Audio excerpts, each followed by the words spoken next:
주님과 함께 복된 일상을 살아가기를 꿈꾸는 여러분을 이 즐거운 식탁에 초대합니다. 이 식탁에 앉아 이전에 죄된 것은 다 내려놓고 겸손의 마음으로 주님을 함께 예배합시다. 주님께서 여러분과 함께, 목사님과도 함께 여러분의 마음을 주님께 높이 드십시오. 우리가 주님을 향해 우리의 마음을 높이 듭니다. 주님께 감사드립시다. 주님께 감사와 찬양을 드림이 마땅하고 옳은 일입니다. 우리 다 함께 침묵하며 지난 한 주를 돌아봅시다. 기쁘고 감사했던 일, 화가 나고 속상했던 일, 마음이 외롭고 피곤했던 일, 그 모두를 주님께 가지고 나아갑시다.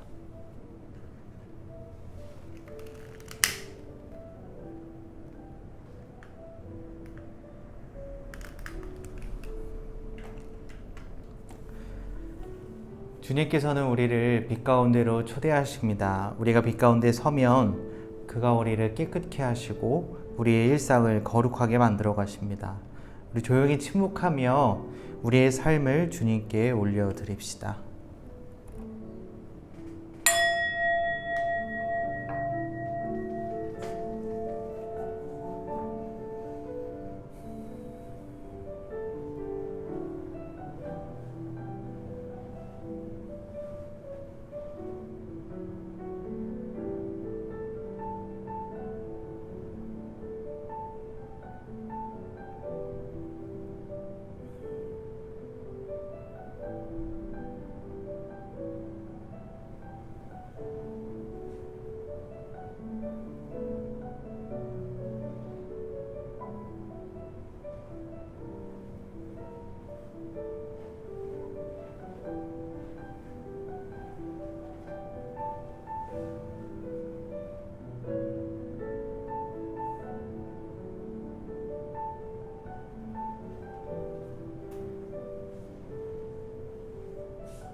사랑과 은혜 하나님, 주님께 감사와 영광을 돌립니다. 우리에게 새날 주시고 거룩하고 복된 주일 우리가 주님 앞에 모여 함께 주님을 예배할 수 있도록 은혜 주심에 감사를 드립니다. 우리가 주님 앞에 무릎 꿇고 겸손히 우리의 죄를 고백하며 나아가오니 주님께서 우리의 죄를 깨끗게 하여 주시고 우리가 거룩하고 복된 삶을 살아갈 수 있도록 주님 인도하여 주시옵소서. 오늘도 주님께서 우리 가운데 말씀하여 주시고 그 말씀이 내 삶에 밝은 빛을 비추게 하시고 그로 인해 내 삶이 말씀으로 인해 주님으로 인해 변화되고 더욱 성숙된 삶을 살아가는 우리의 일상 될 수 있도록 주님 인도하여 주시옵소서. 예배의 처음과 끝을 주님께 맡기오며 이 모든 말씀 우리 주 예수 그리스도의 이름으로 기도드립니다. 아멘. 오늘 하나님께서 우리에게 주시는 말씀은 마가복음 10장의 말씀입니다. 우리 함께 말씀을 필사하시도록 하겠습니다.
아직 필사를 다 마치지 못하셨다면 예배가 끝난 후에 마저 필사를 이어가시면 좋을 것 같습니다.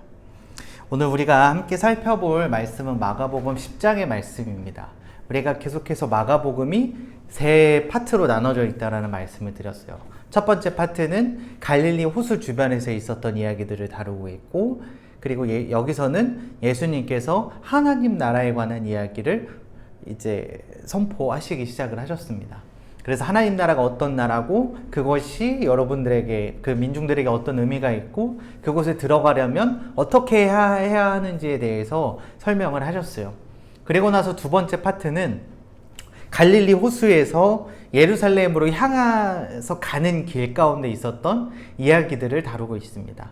그리고 그 길 가운데에 이제 특히나 제자들과 함께 다양한 이야기들을 주고받으면서 제자도에 관해서, 따른다라는 것에서 그것이 어떤 의미가 있고, 예수님을 따른다라는 것이 어떤 의미가 있고, 그것을 하려면 어떻게 해야 하는지에 대해서 설명을 하시는 장면이 나옵니다. 그리고 나머지 세 번째 파트가 예루살렘에 있었던 일을 다루고 있는데, 오늘 이 10장은 두 번째 파트가 이제 끝나는 장면입니다.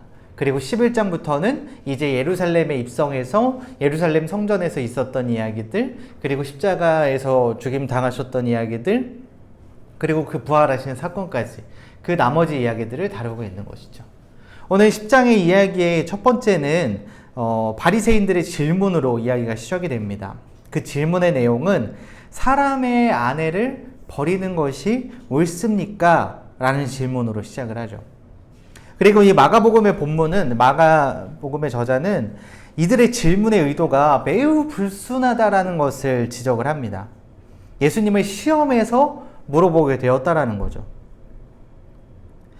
그러니까 이 이혼에 관한 질문을 했었던 것은 그들이 예수님께서 어떻게 생각하시는지를 궁금했다라기보다도 그 이혼에 관한 질문을 통해서 예수님을 곤란한 상황에 빠지게 만들려고 했던 의도가 있다라는 거죠. 그 예수님께서 가셨던 이 지역은 그 헤롯 안티파스가 다스리고 있었던 지역이었습니다. 그리고 이 헤롯 안티파스는 아내를 버리고 이복 동생인 빌립의 아내 헤로디아를 아내로 삼았어요.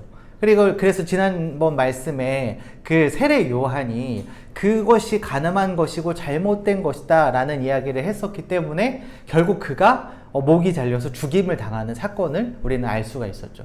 그러니까 사실 그 이야기를 통해서 헤롯 안티파스, 그 지역을 다스리는 그 사람이 간음을 해서 잘못을 저지른 죄가 있기 때문에 그것을 이야기하면서 예수님도 같은 입장에 서실 수밖에 없잖아요. 잘못됐다. 근데 그 이야기를 통해서 예수님도 곤란한 상황에 빠뜨리게 하기 위해서 바리새인들이 질문을 했다라는 거죠. 그리고 오늘 본문을 보면 예수님께서는 굉장히 중요한 몇 가지를 우리에게 알려주시는 것을 볼 수가 있습니다. 첫 번째는 예수님께서는 그 당시에 있었던 여성들을 굉장히 섬세하게 챙기시는 장면을 우리는 볼 수가 있습니다. 당시 유대 법에서는 아내는 남편에게 이혼을 요구할 수 없었습니다. 간음 사건에 있어서도 여성은 피해 당사자가 될 수 없었다라는 거죠.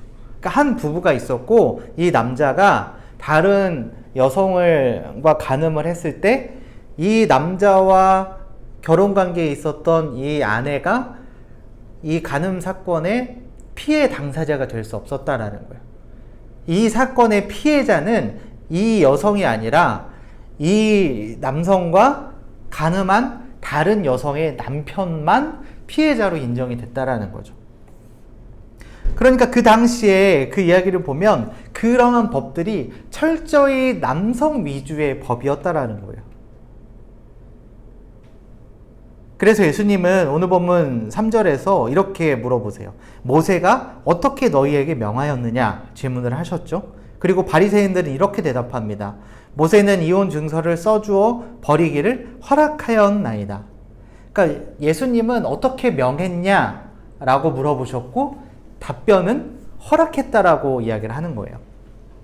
그러니까 명한 것과 허락한 것은 매우 다르다라는 거죠.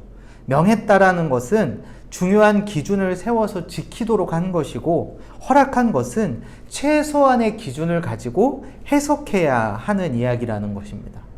모세는 이혼을 마지못해 허용하고 최소한의 기준을 세웠던 것이죠. 모세가 이혼을 명령한 것이 아니라 비정상적인 상황에서 이혼하는 남편과 아내 양쪽의 권리를 위해서 이혼 증서를 써주는 것을 허락했다라고 이야기하는 거예요. 그 당시에 이혼은 유대인들 사이에 널리 행해지고 있었다라고 합니다. 당시에 유대인들도 여러 공동체가 있었는데 엄격했던 한 종파에서는 간음했을 때만 이혼을 허락했었고, 또 조금 자유분방하게 율법을 해석했던 한 종파에서는 거의 모든 이유를 수용했다라 그래요. 예를 들어서 요리를 잘 못하는 아내가 요리를 잘 못한다면 그것만으로도 이혼을 할 수 있다라고 이야기를 했다라는 거죠. 그리고 한 유명한 랍비는 남자가 더 아름다운 여자를 만나 마음을 빼앗긴 경우에도 정당한 이혼의 근거로 허락했다라고 이야기를 합니다. 그러니까 그 당시에 이 결혼이라는 이 문제가, 그리고 이혼이라는 이 문제가 얼마나 철저하게 남성들 위주의 한쪽으로 치우치고 편향된 그 법이라는 것을 우리는 알 수 있다라는 거죠. 예수님께서는 이 사건을 통해서 바리새인들에게 남편과 아내의 동등한 권리를 보여주기 위해서 이 말씀을 하셨다라는 거예요.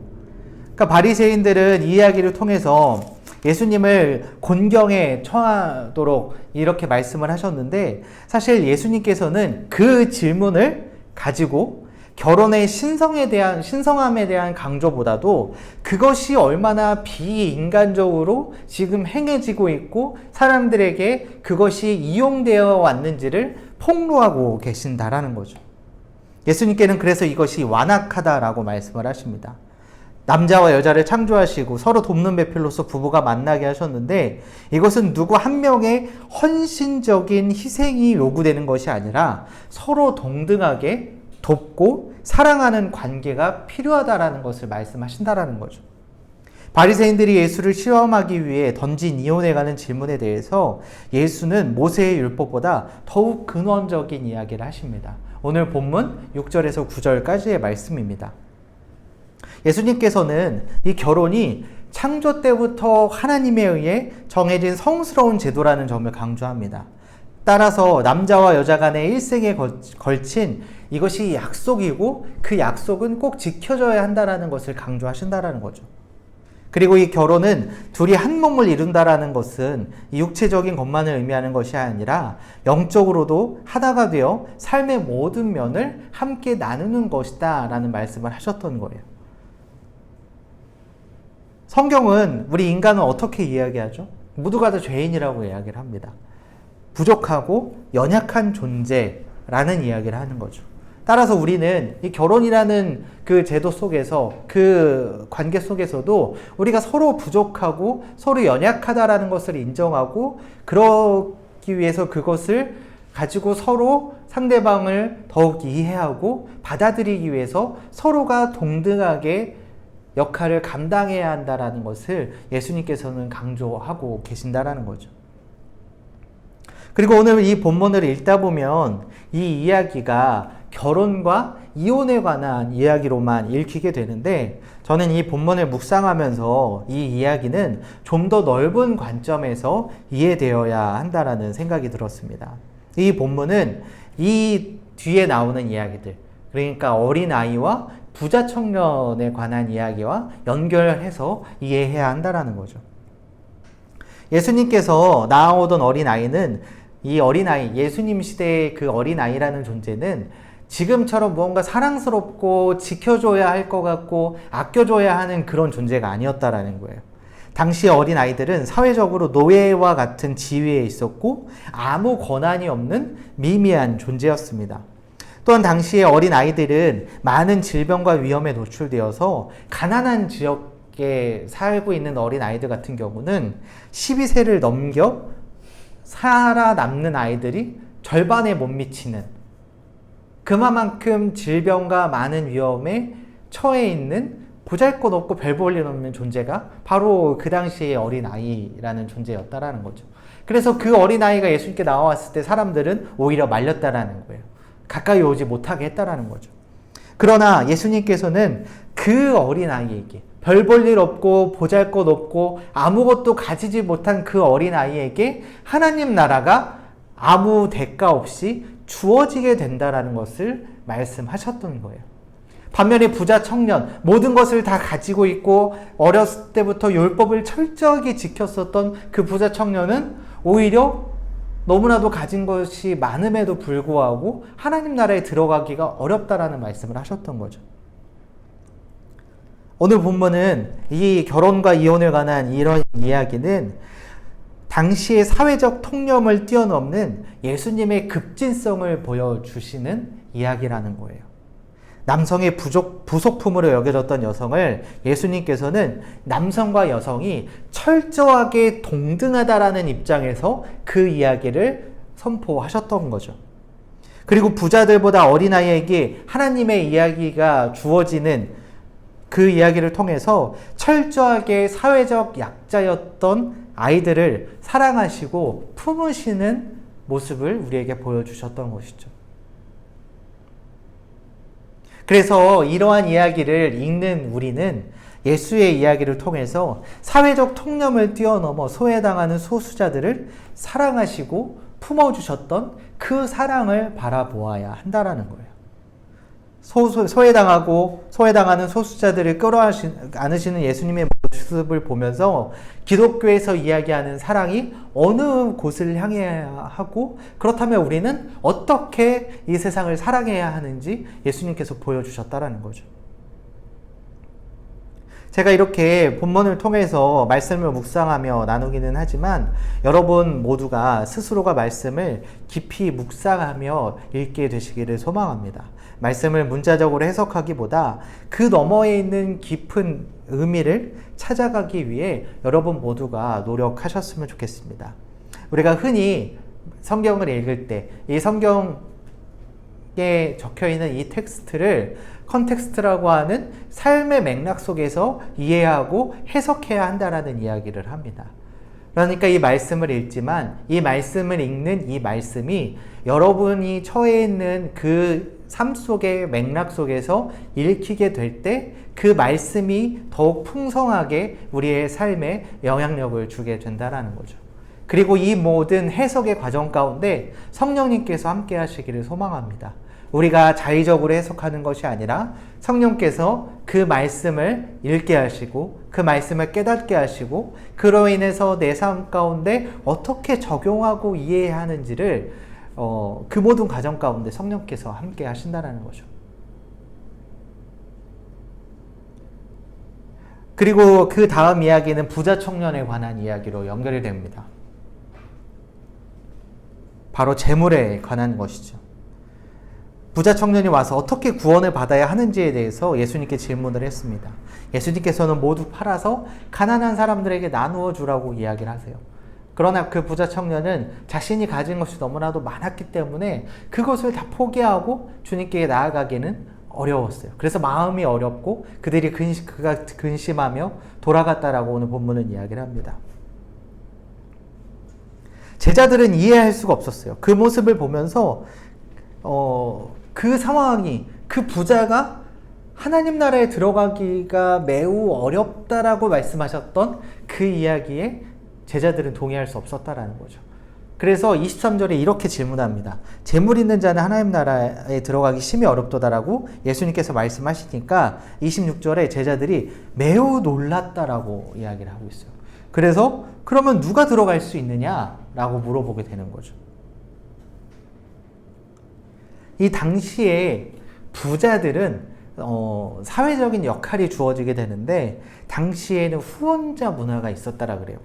그러니까 이 후원자들은 하나님으로부터 그 부와 권력을 부여받았다라고 생각을 했고 그래서 이 유대인들은 이 회당과 성전 제사를 위해서 그것을 계속해서 물질적인 것을 지원했다라 그래요. 그래서 그 회당과 성전을 책임지는 그 사회적인 역할을 감당하고 있으니까 자연스럽게 그들은 하나님의 은혜를 받은 것이고 그 은혜를 하나님께 감사하는 삶을 살고 있다라고 사람들은 생각했던 거예요. 그런데 그러한 부자들이 하나님 나라에 들어가기 어렵다라고 예수님께서 말씀을 하시니까 제자들은 아니 저렇게 열심히 하나님께 은혜를 받고 하나님께 감사를 고백하는 사람들도 들어가기 어렵다면 그럼 도대체 하나님 나라는 누가 들어갈 수 있느냐? 누가 구원을 받을 수 있느냐? 라고 물어보게 되었다라는 거죠. 그래서 예수님께서는 27절에 이렇게 말씀을 하십니다.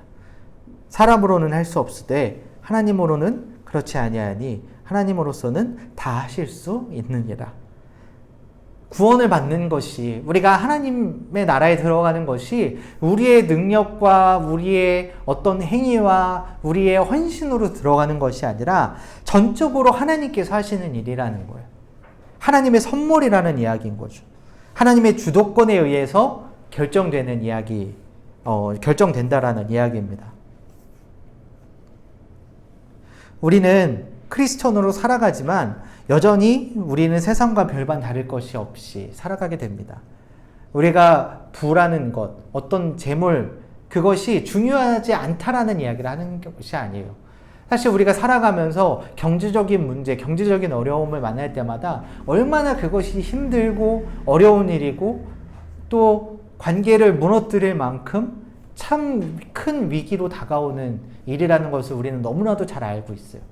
그러나 예수님께서 이것을 말씀하셨던 이유는 그 부를 어떻게 바라보아야 하는지에 대해서 말씀하셨다라는 거예요. 그러니까 그 부를 이루는 것 자체가 문제인 것이 아니라 세상 사람들과 전혀 다를 것 없이 그것을 추구하고 그것을 이루기 위해서 똑같이 노력하는 것이 잘못됐다라는 이야기를 하셨다라는 거죠. 그것 자체가 문제가 아니라 그것을 이루어가는 방법의 문제라는 말씀을 하셨다라는 거죠. 우리가 기독교인들이라면, 믿음을 가지고 있다면 세상과 좀 다르게 살아야 한다라는 거죠. 모두가 괜찮다라고 해도 우리는 더욱 건강한 방법, 더욱 좋은 방법을 택하기 위해서 노력해야 한다라는 거예요. 이 시대를 살아가면서 기독교인들이 세상에 손가락질 당한 모두가 다 똑같은 삶을 살아가기 때문입니다. 우리가 믿음을 가지고 살아가지만 우리가 여전히 똑같이 세상 사람들과 동일한 것들을 가지고 살아가기 때문이라는 거예요. 그러니까 모두가 다 똑같은 삶을 살고 있다라는 거예요. 그러니까 부를 이루는 것이 중요하죠. 중요하지만 그것을 세상 사람들과 똑같은 방법으로 추구할 때 그것이 우리의 삶을, 우리의 신앙을, 우리의 믿음을 건강하지 못하게 만든다라는 거죠. 우리는 세상에서 구별되어야 합니다. 그것이 진짜 믿음의 삶을 살아가는 것이죠. 세상과 다른 방법으로 살기를 결단하고 그리고 그것이 어떻게 하면 더 신앙적으로 건강한 삶을 살아갈지를 우리는 끊임없이 고민하고 노력해야 한다라는 거죠. 또 오늘 본문을 보면 그 이후에 예수님께서는 다양한 말씀들을 하세요. 또 순환과 부활에 관한 세 번째 순환 예고를 하시고 그러고 나서 또 제자들은 서로 누가 더 높으냐라고 물어보게 돼요. 그래서 그중 가운데 야고보와 요한이 나와서 조용히 예수님께 먼저 이야기를 하는 거예요. 예수님께서 예루살렘에 입성하셔서 높은 자리에 올라가게 되면 내가 야고보와 요한 저희들이 예수님의 높은 자리에 양옆에 앉게 해주세요라고 이야기를 했던 거예요. 또 제자들은 그 모습을 보고 화를 냈다라 그래요. 그러니까 그들이 잘못된 질문을 했던 것에 화가 난 것이 아니라 먼저 선수쳐서 예수님께 좋은 자리를 청탁했던 것이 잘못됐다라고 화를 냈다라는 거예요. 그러니까 그들은 여전히 세상과 똑같은 방법으로 권력자의 자리에 앉으려고 하고 세상과 똑같은 방법으로 삶을 살아가려고 노력했다라는 거죠. 그 이야기 가운데 예수님은 또 한 본문을 10장을 마무리하면서 또 맹인 바디메오의 눈을 열어주시고 고쳐주셨던 장면이 나옵니다. 그가 새롭게 눈을 뜨면서 예수님을 따르는 장면을 보여주게 돼요. 50절에 보면 그가 예수님께 고침을 받고 난 뒤에 겉옷을 내버리고 뛰어 일어나 예수님께 나아왔다라고 이야기를 하고 있어요. 그 맹인에게 있어서 그 겉옷은 모든 전 재산이었다라는 거예요. 그 전 재산을 내버리고 예수님을 따를 만큼 그가 온전히 따른다라는 것이 무엇인지를 우리에게 보여준다라는 거죠. 맹인의 눈을 열어주셨던 것처럼 저와 여러분의 눈이 열리게 되기를 소망합니다. 예수님께서는 절대 부에 대해서 어떤 경제적인 문제에 대해서 그것이 나쁘다라는 이야기를 하시지 않으세요. 그럼에도 우리에게 도전하시는 것은 무엇이냐면 그것을 이루기 위해서 어떻게 우리가 건강하게 세상과는 다른 방법으로 믿음에 합당한 방법으로 그것을 만들어갈지에 대해서 고민하라고 말씀하시는 거죠. 관계를 세워나갈 때 어떻게 하면 그것이 믿음으로 건강한 관계를 세워나갈지 우리가 고민하라고 도전하시고 계시다라는 거예요.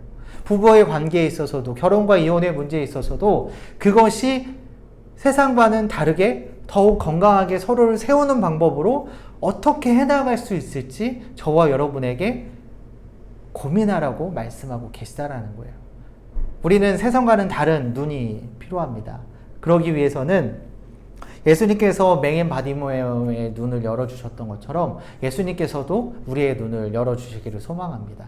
그래서 세상의 방법대로, 세상의 이야기대로 우리가 살아가는 것이 아니라 믿음을 가지고 그 믿음에 합당한 삶을 살아가기 위해서 늘 고민하고 어떻게 하면 이것이 예수님께서 원하시는 방법인지, 예수님께서 기뻐하시는 방법인지 늘 우리가 고민하고 그것이 번거롭고 어렵고 힘든 일일지라도 그것을 선택하기 위해서 노력해야 한다는 거죠. 그 눈이 열려지게 되기를 소망합니다. 저와 여러분의 삶 가운데 그 믿음이 열려지고 새롭게 세상을 바라보는 관점이 생겨서 때로는 번거롭고 힘들고 어려운 일일지라도 늘 어떻게 하면 그것이 믿음의 방법인지, 어떻게 하면 그것이 건강한 방법인지를 함께 고민하며 살아가는 저와 여러분의 삶이 되시기를 주님의 이름으로 축복합니다. 오늘 잠시 묵상과 함께 오늘 말씀을 함께 돌아보기를 소망합니다. 오늘 말씀 중에 감동이 되는 말씀 혹은 도전이 되는 말씀 그리고 간절히 소망하는 그러한 말씀들이 있다면 그 말씀을 붙들며 우리 함께 기도하도록 하겠습니다.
사랑과 은혜가 풍성하신 하나님,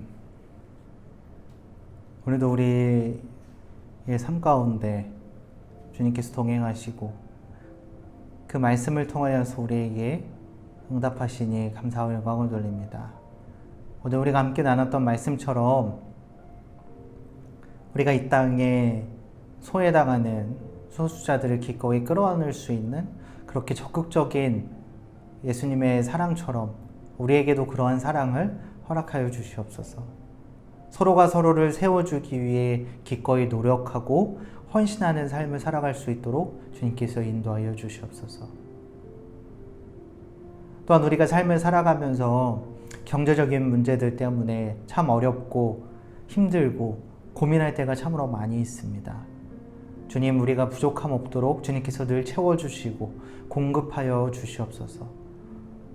또한 우리가 경제적인 문제를 감당할 때에 우리가 세상과는 조금 다른 방법으로 건강하고 정말 믿음 안에서 합당한 방법으로 그것을 감당하는 우리의 삶이 될 수 있도록 주님 인도하여 주시옵소서.